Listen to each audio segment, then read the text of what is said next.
little while ago, there were some rumors and whispers going around that there could be some low-level discussions going on about the possibility or feasibility, maybe, just an exploration of the question of could Apple buy Disney? Could they buy Disney?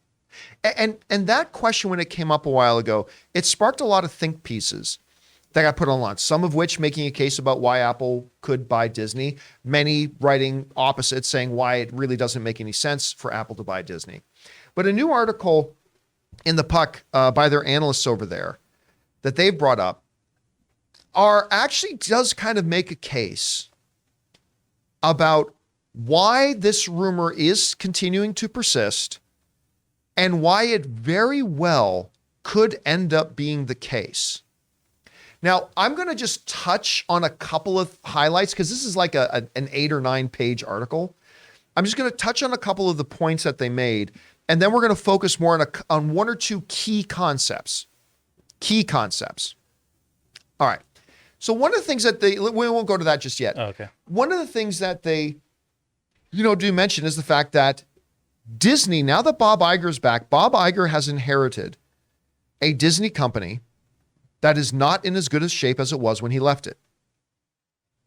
And they're not easy problems to fix. And they point out that their stock price is just hovering a little bit above what their 5-year low was. And, it's a little bit of an uncertain future right now, at least as uncertain as it could be for a Disney company, right?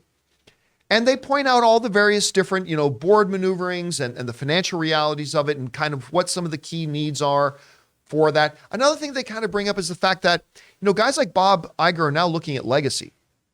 Not just Bob Iger, Tim Cook over at Apple is also looking at legacy. Because not only is Disney in a little bit of a spot, Apple's in a little bit of a spot. Because Apple, which was like Steve Jobs' utopian vision of technology in the future, Apple had always been this thing about every couple of years introducing something that was revolutionary. Whether it was the frickin' little grapefruit iMac. God, I still remember the first time I saw that computer, man. I fell in love. I think everybody loved those. That computer saved Apple. Those frickin' great blueberry iMacs, that computer single-handedly saved that company. And iPod, right? Then they revolutionized music with the iPod. Then the iPhone changed everything about how we look at phones. Then the iPad, which I have several very good Android tablets, but ain't nothing, no tablet comes close to my iPad. Even though I am an Android guy, nothing comes close to my iPad as far as tablets go. But the reality is, they point out in this article, it's been almost a decade since Apple's really done anything that has truly made a big splash. And all that is true. Now, a couple more things to keep in mind here before we get into the real meat of this is the fact that Apple, for the first time ever, is getting into the entertainment business. They launched Apple TV Plus, and whereas some people thought it was just going to kind of be a hobby, a side project for Apple, Apple has shown that they are willing to go all in when it comes to developing their entertainment division. Not only did they recently announce a commitment of $1 billion a year to spend on theatrically released films, but they're hovering around a $7 billion annual budget for overall content creation. Now, I know Apple's rich, but I don't care how rich you are. If you're committing $7 billion to something, you're all in. So they are all in becoming a true, legit entertainment company. And the other truth that the article points out is this: it is way less expensive and way less risky to go out and acquire an existing company that is already doing it and doing it well than really trying to dig in your heels for 10 years to try to build your thing itself. And so for Apple, the article makes the case, if you are dead serious about becoming a big player in the entertainment industry, you can look at this long, arduous road of trying to really build and develop your own brand and, try to compete with the stalwarts of like Netflix and HBO and all that kind of stuff that are out there. Or You can say, you know what, Disney, they've got the infrastructure. They've got the history. They've got the IP. They've got the technology back end. They've got the expertise. They've got it all. We can just buy them. But that's where we get into the real interesting stuff of the article about really why Apple could be very, very serious about wanting to buy Disney and why Apple very, very easily could buy Disney. And it's a matter of an ecosystem. Both Disney and Apple, the article mentions, are built on ecosystems, not individual products. Disney wants you to get connected with the Disney brand. They want you to go on Disney cruises and come to Disneyland and watch your favorite Disney princesses and then watch your favorite franchise. I mean, Disney has created an entertainment ecosystem with Disney Plus out there now and then tying in their movies to Disney Plus and everything. They have built an ecosystem that people get into and kind of dwell there. Apple is the same thing. They are an ecosystem company. They get you hooked by getting you on an iPhone. And then they're like, well, you know, if you had an iPad, you could sync it with your iPhone. You can even get your text messages on your iPad. Oh, all right, then you get an iPad. Then you know, if you got an iPhone, you might as well get a Mac computer because of the way they connect with each other and the way they work together and blah, blah. And all right, yeah, okay. Hey, well, you know what?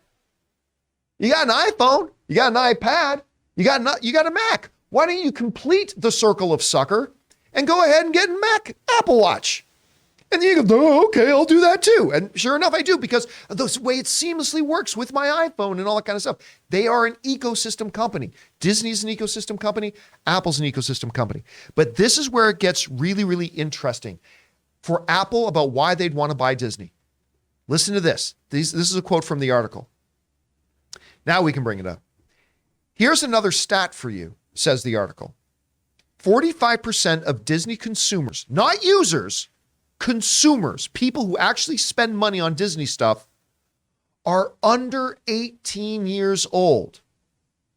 To put this in further perspective, in a $400 billion annual market for smartphones, every 1% that you move your market capitalization, every 1% that you move the needle in your direction is worth $4 billion a year. And that's just from phone sales, not to say anything of all the extra stuff that's in the ecosystem. Worth $4 billion a year. And that's just from phone sales, say nothing of the downstream effects of bringing people into your ecosystem. If you could move the needle 5%, that's $20 billion a year that you could pay for Disney in 5 years alone. You could buy Disney and have it pay for itself in 5 years alone, just if you can get that to move. Just if you can get that to move. Because this is the thing.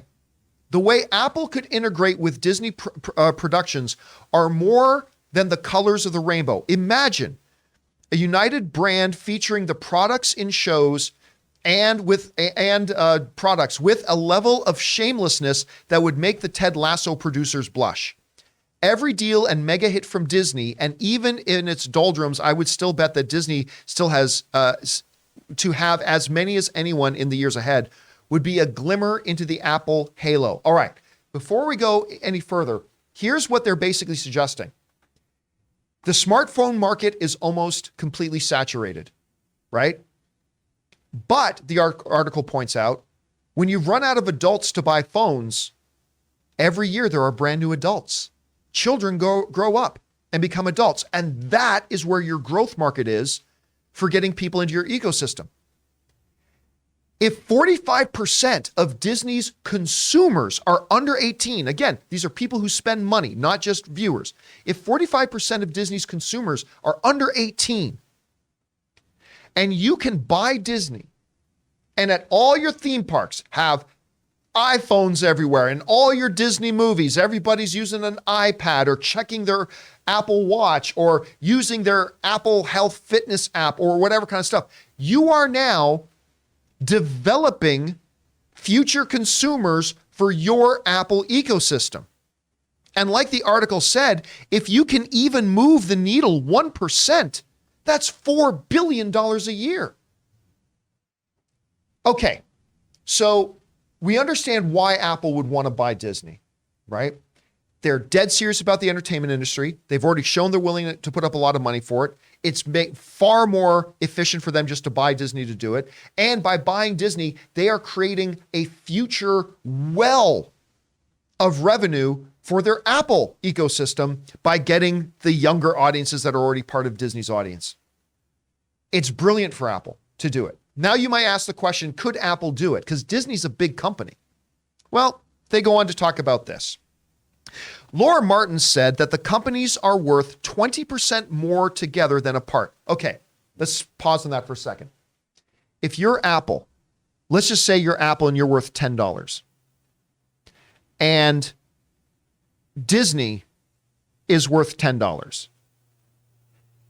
Together, you would think you'll be worth combined $20. The analysts are saying if these two companies merged, a $10 company and a $10 company would suddenly be worth $24. 20% more if they're combined than they are their individual pieces. Anyway, Laura Martin said that the companies are worth 20% more together than apart. With a $2.6 trillion market cap, that is what Apple is worth.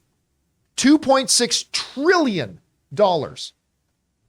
If Apple stock goes up just 7%, that bump covers the entire cost of buying Disney right there. To put it another way, Disney's market cap is $182 billion. My math is bad. What is that? 20 times more? 10 times more? About. So yeah, we'll go 10 times more. 15, 18. 15 times more. Yeah, Apple's worth 15 times what Disney is. They could buy and sell Disney 15 times. Anyway, Disney's market cap is $182 billion. Apple at this moment has $165 billion just in cash sitting in a piggy bank.